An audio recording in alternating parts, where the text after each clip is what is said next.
Hey everybody, it's Jacob Westendorf. Welcome to the video version of Saturday. It is September 9th or September, good Lord, March 19th, not quite.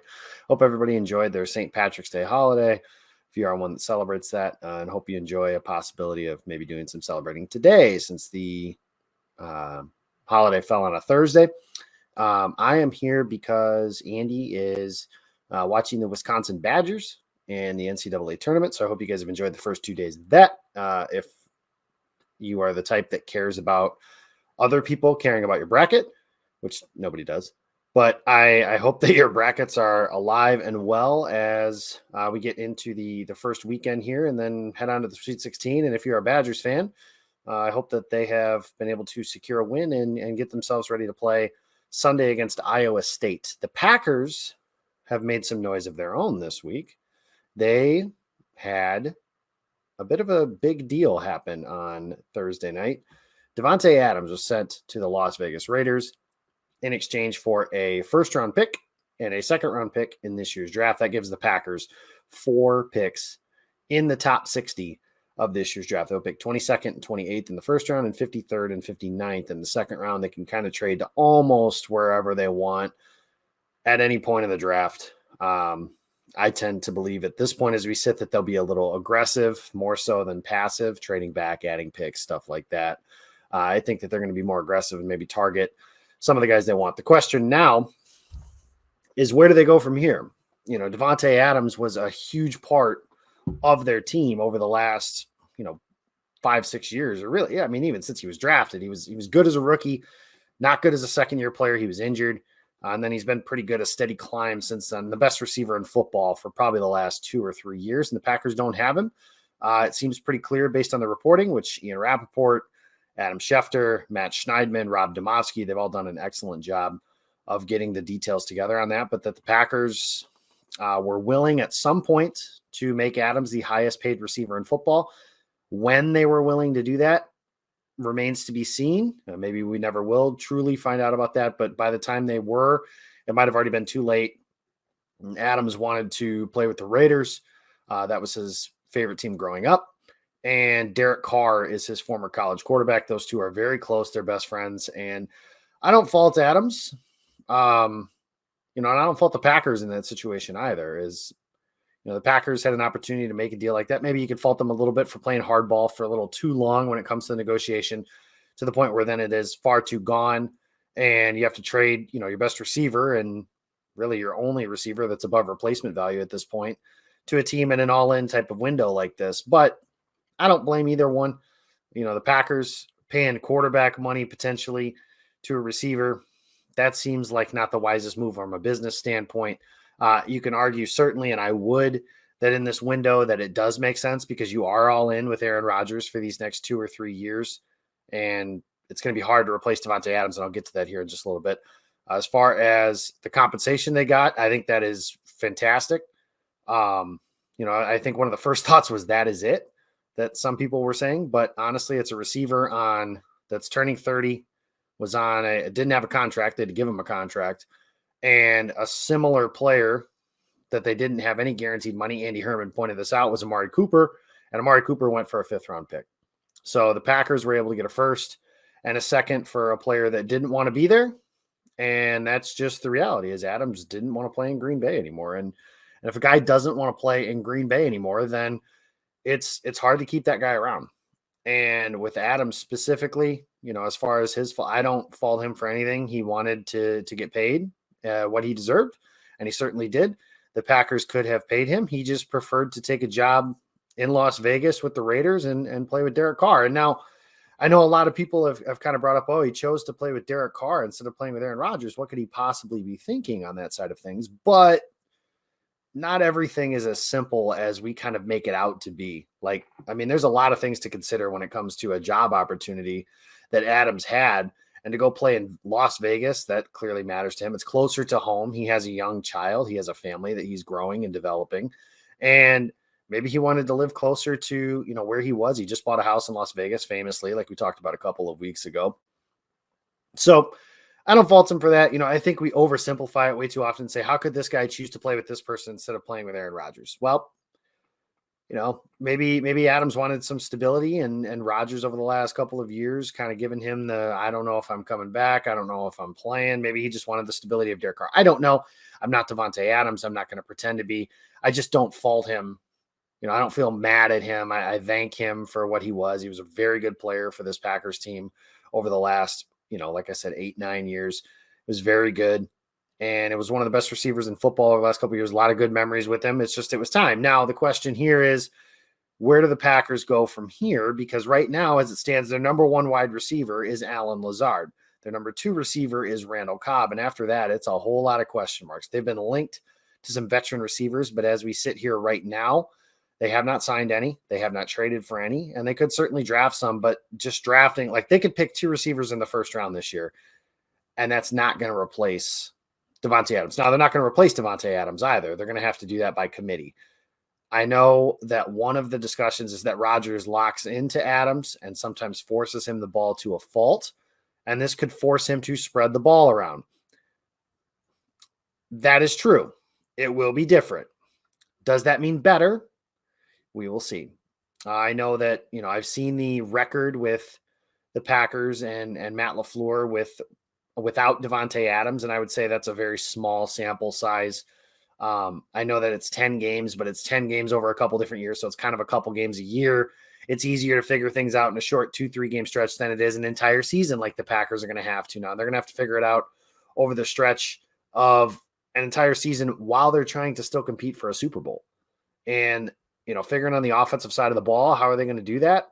That's a really good question. How good is Allen Lazard without Davante Adams? We don't really know. How good is Randall Cobb without Davante Adams? He hasn't played, at a very, very high level in quite some time.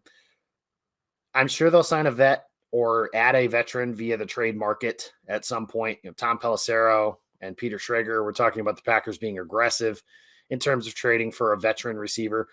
I'm sure they'll make calls. There'll take some time for things to do stuff like that. But the Packers ultimately, this is a step backwards. Now, that doesn't mean they can't win a title next year, but this is a step backwards. A receiving core without Davante Adams is going to be worse than the one that you had the year prior, because anybody you add to replace him is a downgrade. Adams is the best receiver in football. Is their offense going to be better? Probably not.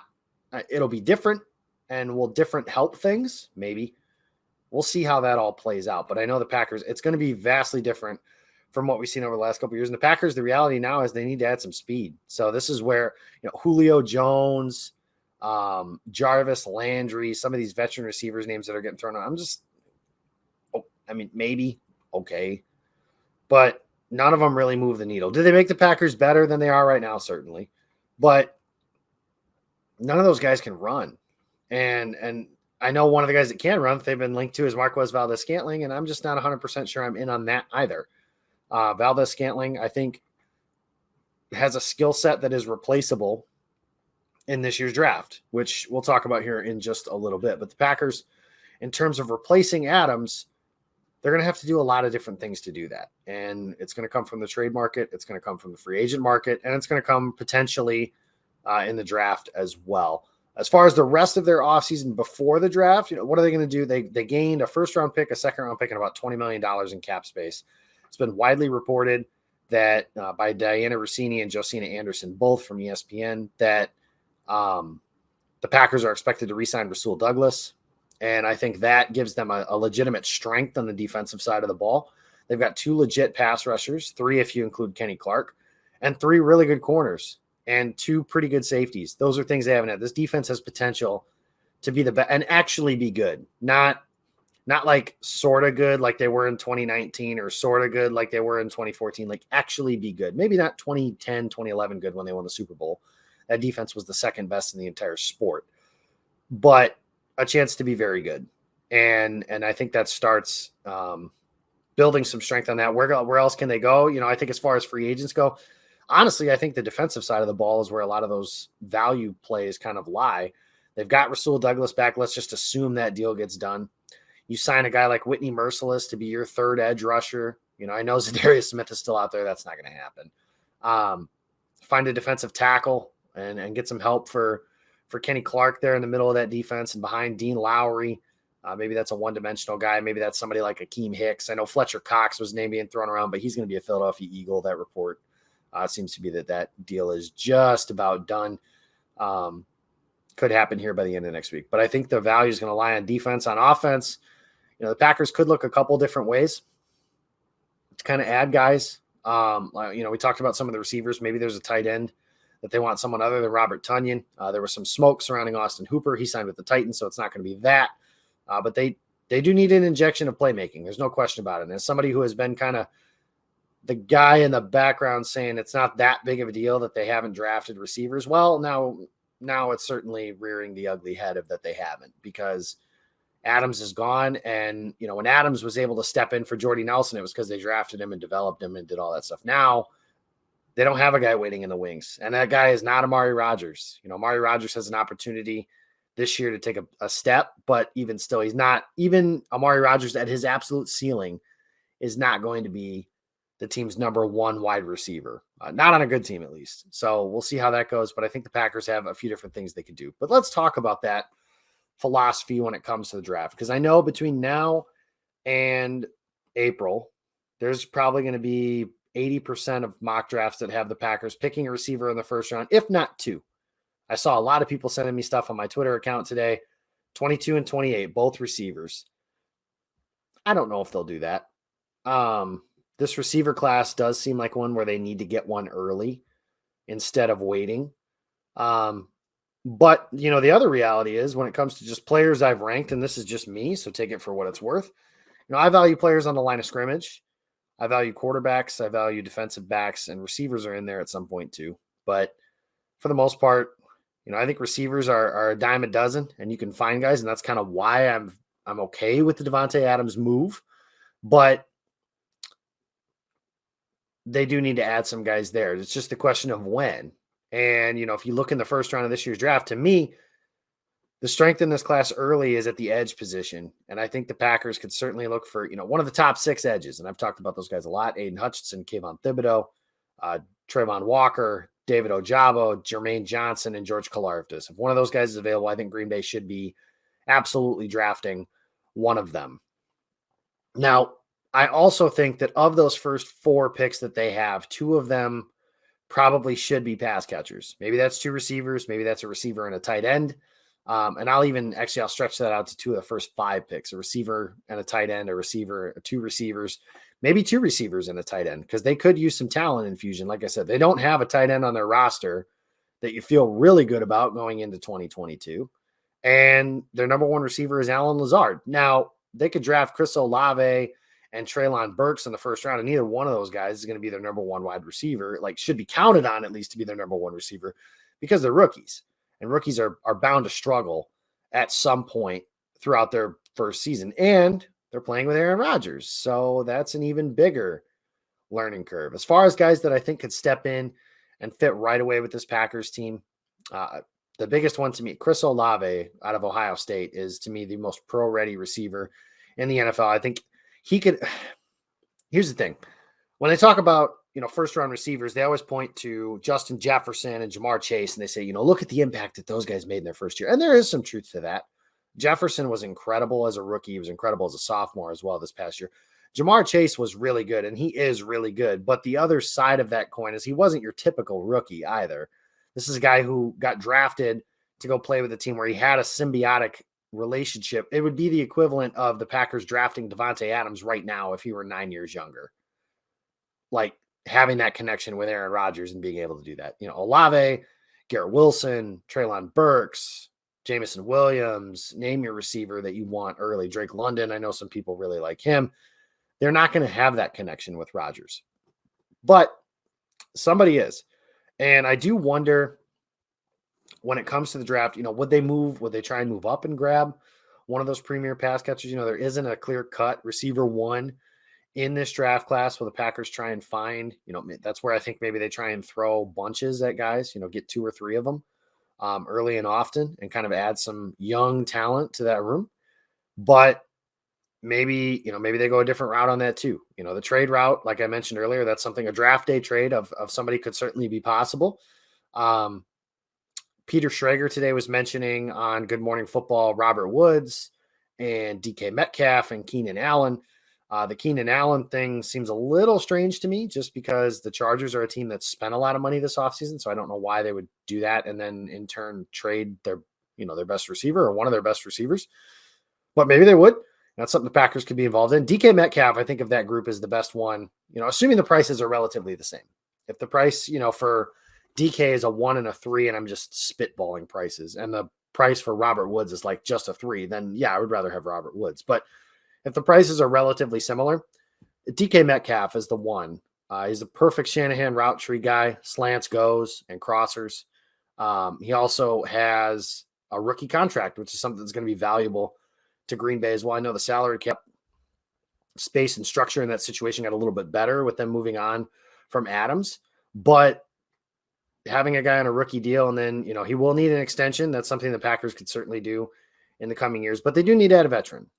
I think that they should be aggressive in trying to find somebody that can fill that hole immediately.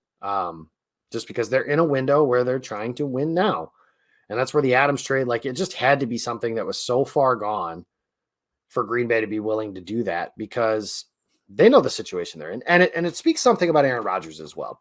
Because as soon as Adams was traded, everyone was like, well, did Rodgers sign his contract? Did he get his money? Did he know about it? Yes, Rodgers knew about it all. And he knew it was possible, according to Ian Rappaport, as he was negotiating his contract, that Adams would never play for Green Bay again. Still signed his contract. Still ended up back in Green Bay. For the foreseeable future, too. That looks like a 2 or 3 year deal to me. But that's still only 2 or 3 years. So for the Sterling Sharp, Brett Favre comparisons, if it could make them better like they did Favre was young, and they had time to do stuff like that. Now, maybe that helps for the Packers. Maybe that helps for Rodgers. But the biggest question I have off of this Adams trade, the example I use all the time is the 2018 AFC Championship game. And the New England Patriots are facing the Kansas City Chiefs, and it's overtime. And the Chiefs did not get the ball first. This actually ended up famously changing the rules, I believe, for overtime the following year. No, that's not true because the overtime rules are the same. Never mind. Forget I said that. But the Chiefs don't get the ball first. New England does, and they faced 4 third downs. Their targets on those third downs, Edelman, Gronkowski. They didn't drop, for everybody to say Rodgers just needs to run the offense. And there's truth to that, certainly. Hit Allen Lazard in that third down against San Francisco, and we're having maybe a different conversation than we are right now. But who knows? But those big plays on the biggest parts of the game, they go to the money players. Who did Matthew Stafford throw a game-winning touchdown pass to in the Super Bowl? They didn't draw up some play to scheme somebody else open. They drew up a play for Cooper Kupp. Because Cooper Kupp is their best player. Who is that guy for the Packers right now? That's a tough question to answer. Maybe right now, I guess it would be Cobb just because he's got that prior connection with Rodgers, but I don't know. The Packers, you've seen them when they won a playoff game against Seattle a few years ago. Their 2 third downs on that final drive that they had, Adams was one, and Jimmy Graham was the other one. Say what you will, but they clearly thought Jimmy Graham was one of those guys. Money downs, you go to your money players. The Bucs have done that for years. With Tom Brady. Brady has done that for years in general. And this is a guy who famously, spreads the ball around and does all the right things as far as the quarterback goes. He's targeting Edelman or Gronkowski or Welker or Moss or whoever his top gun was at that time. And Rodgers was going to do the same thing, sometimes to a fault. Obviously, that third down against the Packers, Davante Adams' last target as a Green Bay Packer was a pass that should have never been thrown to him. But it was, and that's where we're at now. So what are the Packers going to do to replace those guys? I'll just give you guys one small bit of encouragement. Relax. Chill. They have a plan. They knew that this was going to happen a week ago. If they are not going into the season with Allen Lazard as their top wide receiver, I sincerely struggle to believe that's going to be the case. Now, I know they did that as their number 2 receiver, but that was when they had Tay. And it's easier to say we can kind of punt on the other receiver spots if one we really like doesn't fall when you have Davante Adams. Now they don't. And it's going to be a different era of Packers football. Will they be better? Who knows? We got 6 months to figure that out here. That's going to do it for this edition. Check out the show at Pack-A-Day Podcast. You can follow me on Twitter. I'm at Jacob Westendorf. I will be back for Tuesday morning show with Ross Uglum and Jacob Morley. Appreciate you guys listening and have a wonderful weekend and go Pack